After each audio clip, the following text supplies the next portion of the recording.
welcome. I'm Kriti Mehta and you're watching the World Report on NewsX World. Let's start with a check of the top headlines here.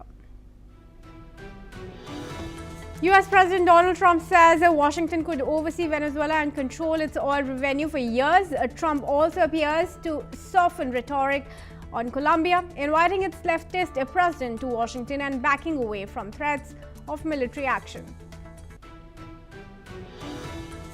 Ukrainian President Volodymyr Zelensky says a military or a bilateral security guarantee with the United States is essentially ready to be finalized with President Donald Trump. The deal emerges from Paris talks as Washington backs security guarantees for Ukraine to deter any future Russia invasion. Russia accuses the United States of stoking military and political tensions after seizing a Russian-flagged oil tanker in the North Atlantic. Moscow says the move threatens international shipping and could spark a wider international crisis. Protests erupt in Minneapolis after a U.S. immigration agent fatally shoots 37-year-old Renee Nicole Good during an encounter with immigration and customs enforcement officers.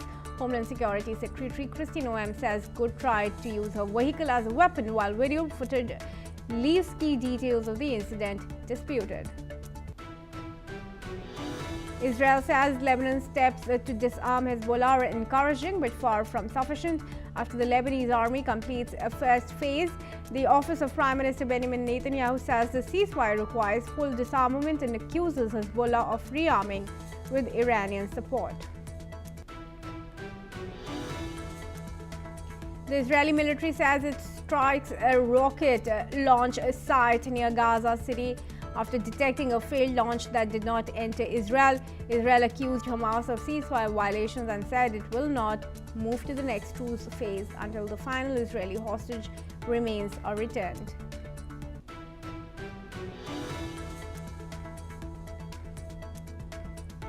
Russia says any foreign troops deployed in Ukraine will be considered legitimate military targets. Moscow says the warning follows a Paris summit where Kyiv's allies agree on key security guarantees.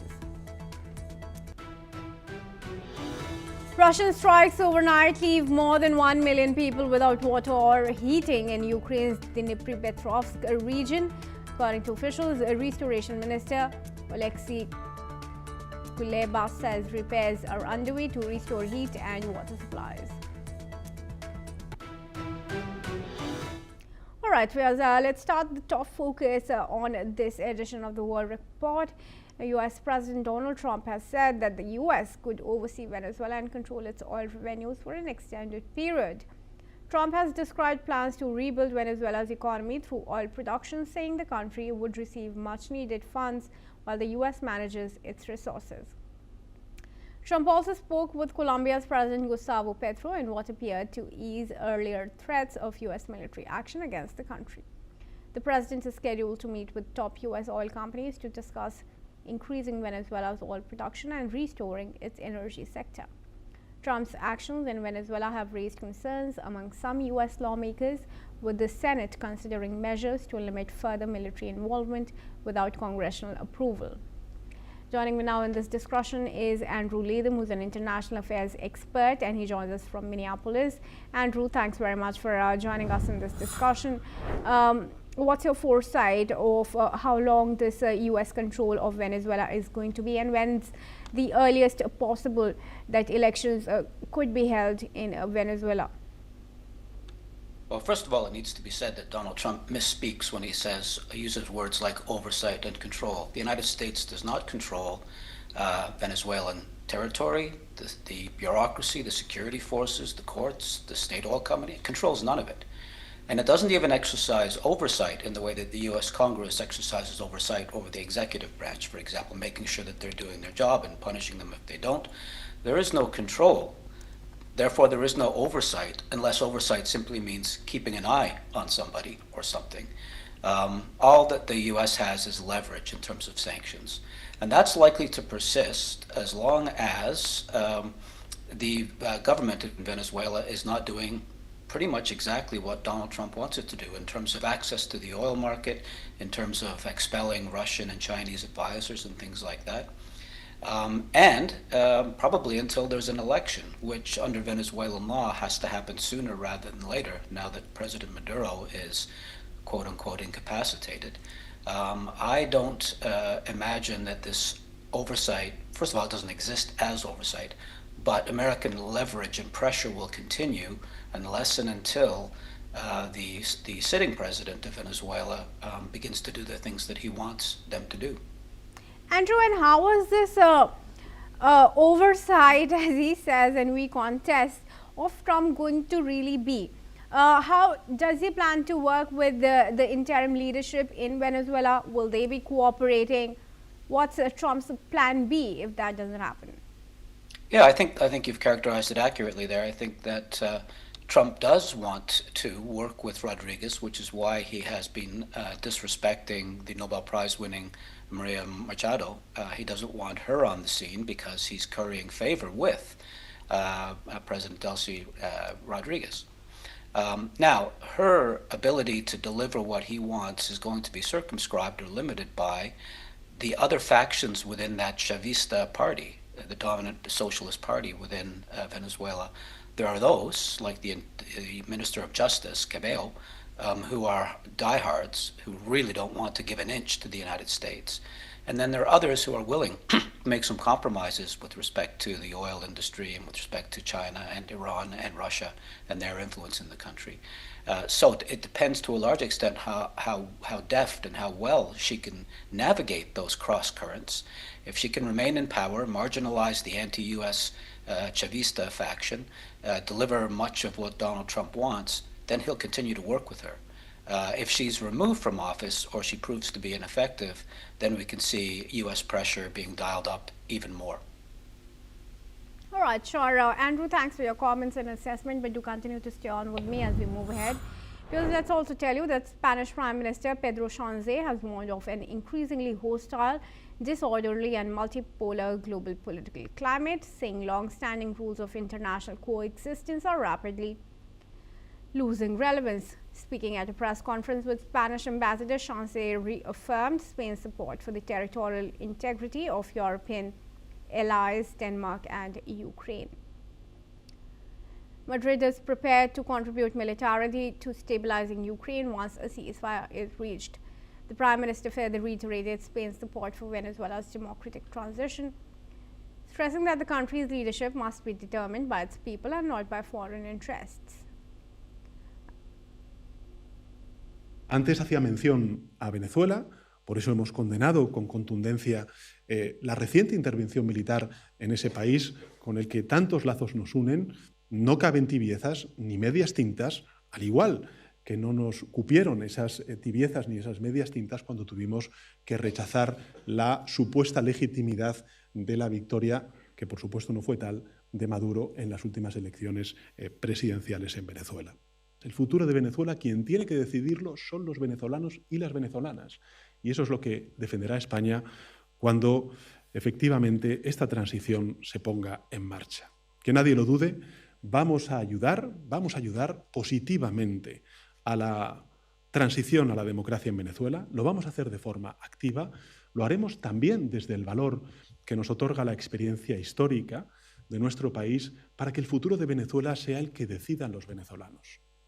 No un país extranjero, no intereses ajenos a los de los venezolanos y las venezolanas. And moving ahead, Ukraine's leadership has confirmed that the United States will engage in talks with Russia, and feedback is being awaited on whether Moscow is ready to end the war.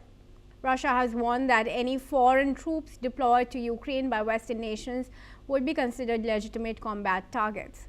Meanwhile, Britain and France have signed a declaration of intent outlining possible deployment to secure Ukraine's skies, seas, and support the rebuilding of its armed forces.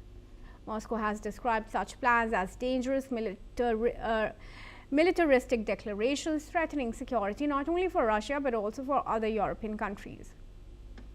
However, the United States has ruled out sending troops directly but supports measures to ensure Ukraine's future security and deter further aggression. I now request Matty Zweig to join me in this discussion. But before he joins us, let's give you some more context. in the backdrop of which this information has come in. Russia, viewers, let's tell you, has warned that any foreign troops deployed to Ukraine by Western nations would be considered legitimate combat targets. Ukraine's leadership, however, has confirmed that the US will engage in talks with Russia, and feedback is being awaited on whether Moscow is ready to end the war. All right, Matty Wake now joins us in the discussions here. Matty, thanks for joining us. Now, the point of contention still remains here, even though the US for the first time has assured security guarantees to Ukraine. There is no official record to state that, no declaration or memorandum of or anything of that sort has been signed. Well, you know, this is a long journey. I mean, from the first time that Trump said that he has a 28-point program to start a ceasefire and then something more permanent, everyone has been atrinchered in their own places and saying that they are not going to move because this is not acceptable also for the Russian side or for the Ukrainian side. And of course they are going back and telling this all the time.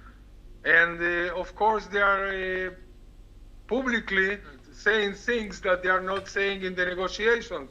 And the negotiations have been going on with a lot of understandings under the table. Zelensky said that he's 95% close about all the points.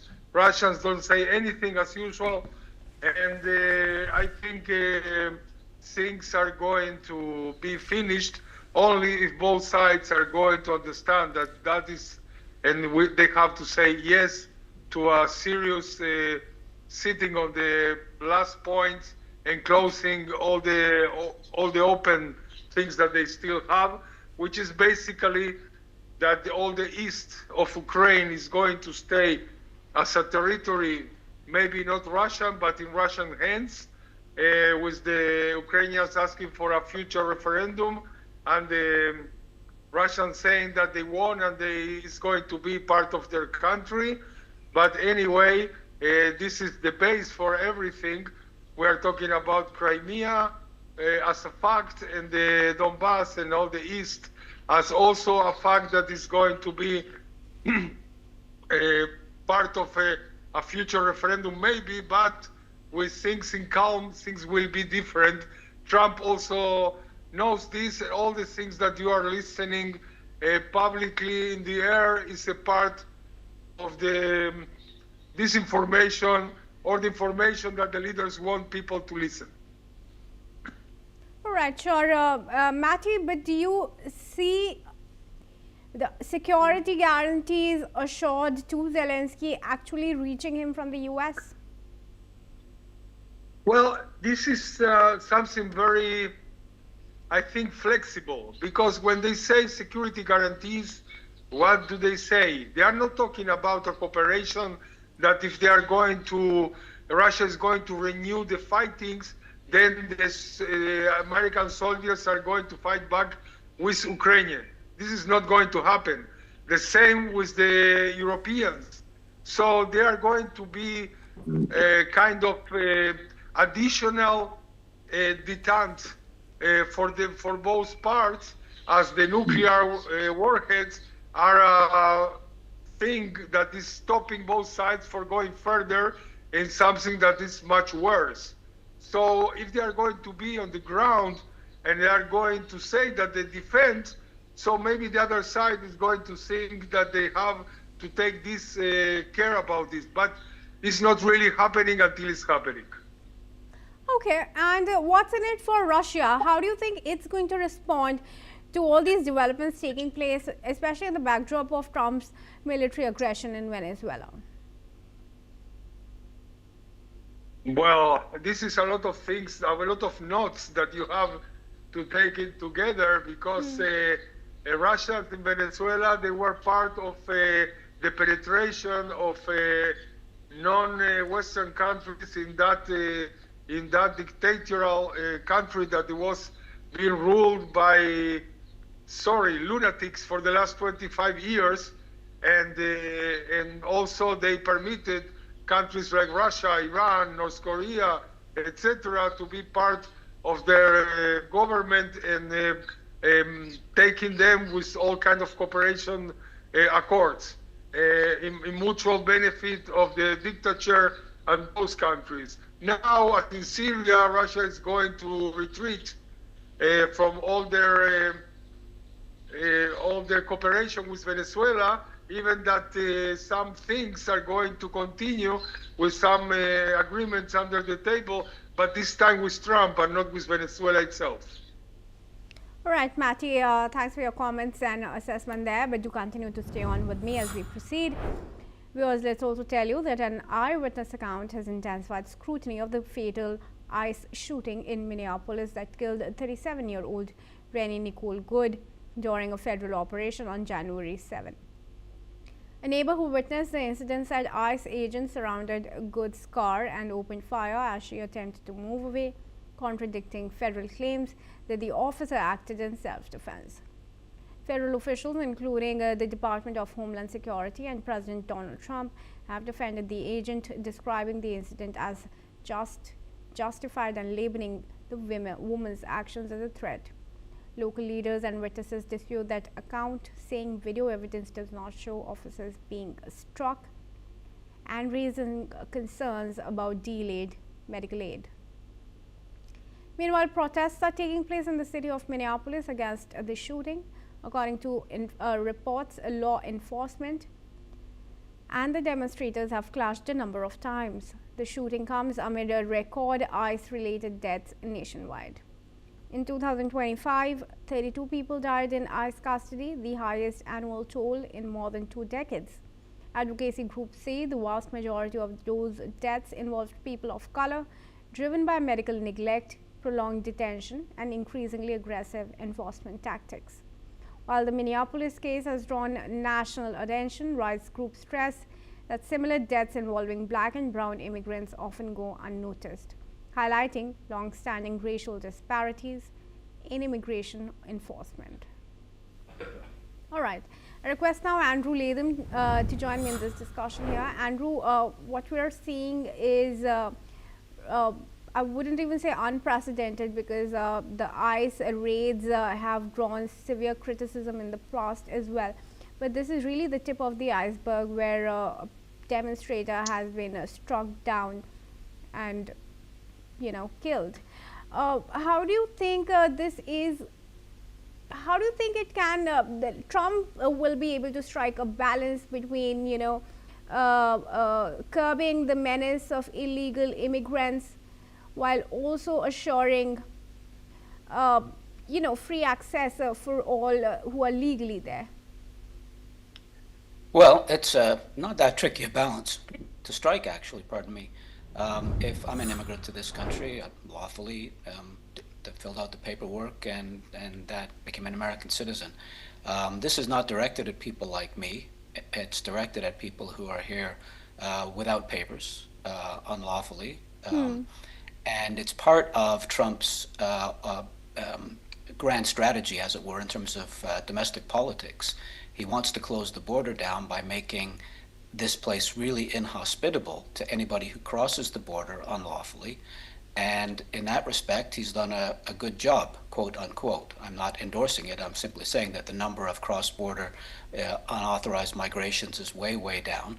But the cost is extraordinarily high in terms of civil rights, in terms of terrorizing. I'm in Minneapolis. Schools here are closed today because ICE has been raiding schools and taking children out of schools without their parents' knowledge. And so now the schools have closed down to prevent that. This is a very big deal where it touches down in the immigrant communities, but also in the broader community as well. This is really a live wire in terms of state politics right now, but in terms of domestic American politics, this is huge. And what's going to be the next course of action now? Is there going to be any curb now on the powers that the ICE enjoys? Well, one would hope. When I look at that video, I can see two stories, and it's very hazy. One is that this was just an out-of-control officer, and the other is that this officer feared for his life and acted on instinct in a split second. I'm not a judge, I'm not the jury, I really don't know exactly what happened, but it's up for debate. And having said that, though, it wouldn't have happened had ICE not been deployed in the way that it was, at the time that it was, in the place that it was. So perhaps dialing back on that, even if it's just to tamp down the political blowback, is something this administration might consider and might actually do. All right. Thanks very much, Andrew, for joining me in this discussion and taking part. And viewers, now moving ahead, let's also tell you that Jordan has just concluded a high-level summit with the European Union, attended by His Majesty King Abdullah, European Council President Antonio Costa, and European Commission President Ursula von der Leyen. The aim of the meeting was at deepening political and economic cooperation between the Kingdom and the European Union. The trilateral summit held in Amman marks the first such gathering since the signing of the European Union-Jordan Strategic and Comprehensive Partnership Agreement in January last year.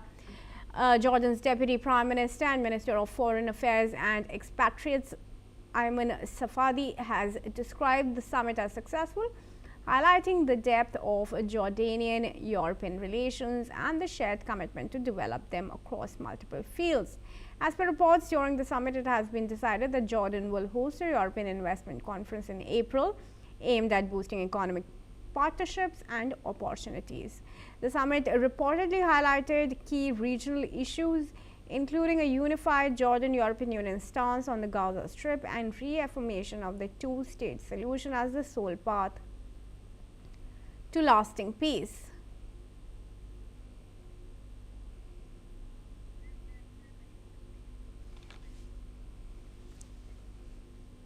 All right, joining me in this discussion now is Ambassador Mahesh Sachdev, who's a former diplomat. Ambassador, thanks very much for joining me in this discussion. We value you giving us your time. Ambassador, let's begin with the significance of this partnership between the European Union and Jordan. Thank you. At the onset, I'd like to commend you for taking up this subject. Jordan is also almost always given a pass when discussing the Middle Eastern or West Asian issues, particularly concerning Israel, Gaza, and West Bank in Lebanon and Syria, and even Yemen.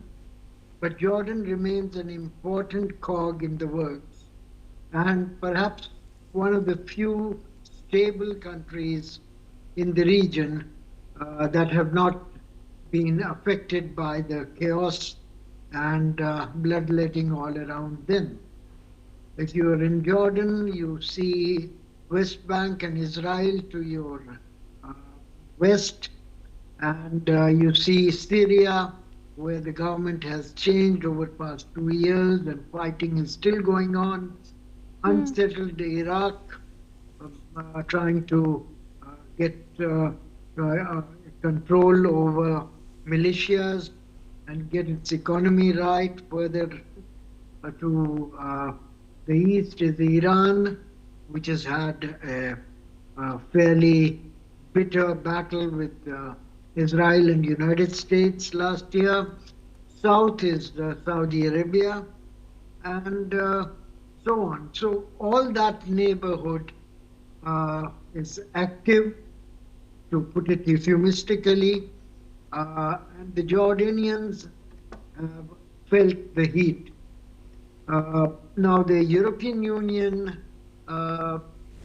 talking to Jordan in the first summit between the two countries, between the two sides, I should say, is an important news, because Jordanians want to be anchored to major powers such as France and Germany and Spain and others. On the other hand, European Union doesn't want to get left out of the Middle Eastern developments, and Jordan is a good place to begin. I think with that background, I should also add that the relationship is a bit asymmetrical because Jordan is quite a poor country with only 10 million or 12 million people vis-a-vis European Union, which vies with the United States as the largest economy in the world. European Union has an association agreement with Jordan, and which has been elevated to some kind of strategic partnership through this summit.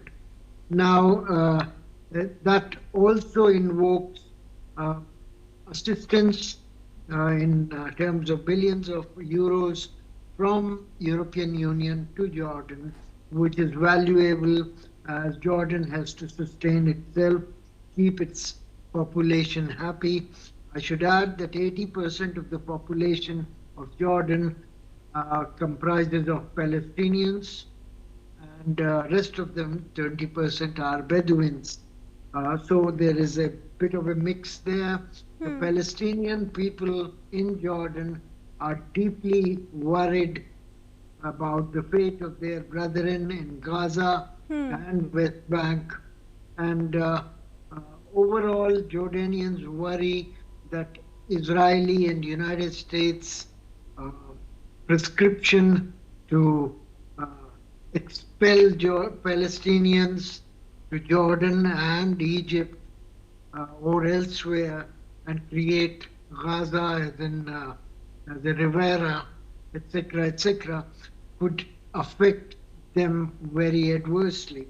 So European Union coming around to give importance to Jordan, provide financial assistance is valuable to Jordan. In reverse, I think European Union is worried about too many migrants crossing Mediterranean from Arab countries such as including Palestine, Jordan, Syria, Lebanon, etc. So they would like Jordan to be a country with to be supported so that the people do not migrate illegally to European Union southern countries. Ambassador, sorry to interrupt you, but also talk to us about what does this partnership mean for Jordan's neighbors? Jordan has a variety of neighbors. Some, like Saudi Arabia, are very rich.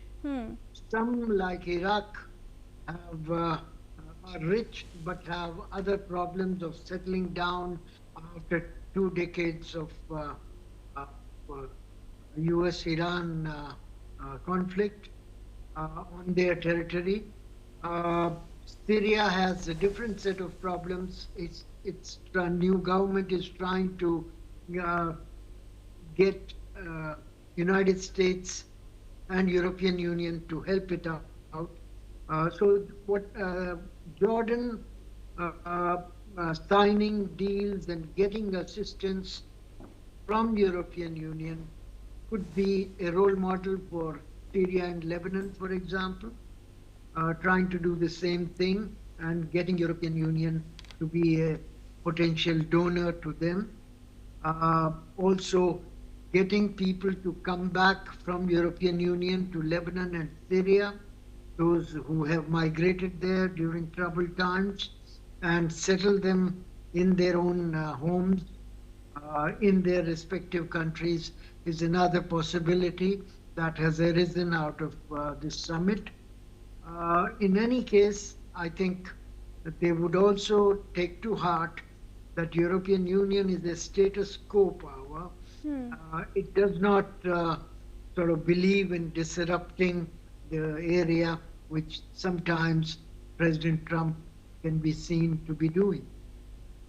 All right, sure. We'll leave it at that. Always a pleasure to have you here at News Expert. Thank you, Ambassador. Moving ahead, viewers, as always, let's end the World Report, this edition, with some tech news. Now, the European Commission has ordered Elon Musk's social media platform X to preserve all internal documents and data related to its AI chatbot Grok until the end of 2026. However, the order follows mounting scrutiny after non-consensual images were found circulating on the platform. The move extends the document retention order first sent to X last year, which focused on algorithms and the spread of illegal material. Meanwhile, European Union officials have said that the instruction is meant to ensure records are not deleted and can be accessed if requested, as doubts remain over X's compliance with the Digital Services Act. It has been emphasized that the measure does not amount to the opening of a new formal investigation, but reflects increased regulatory oversight of the platform. And that's all we have time for. Thanks for watching NewsX World. For all international news and updates.